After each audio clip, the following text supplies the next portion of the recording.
working really well. What sort of what does Youth Town do in Turangi and Mangakino areas? We don't currently do anything in those areas. So how Youth Town is funded is through the gaming machines, and our licence that we have states that we must put the money back into the community that it comes out of.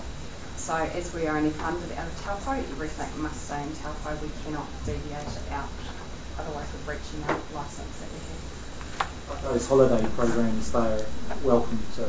Absolutely. Yep.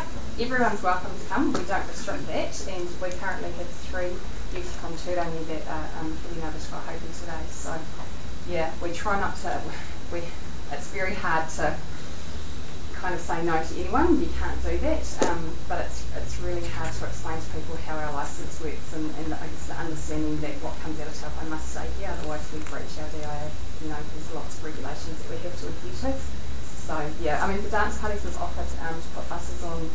We've had youth come up and they don't want to go back. So you're starting to you're starting to delve into territories I don't want to go. Thank you. Okay, well thanks very much, Rebecca. There's no more questions. So the suggested resolution is that the information be received and Youth Town representative be thanked for your presentation. So can I remove it? Thanks, Councillor Perry. And second, thanks, Councillor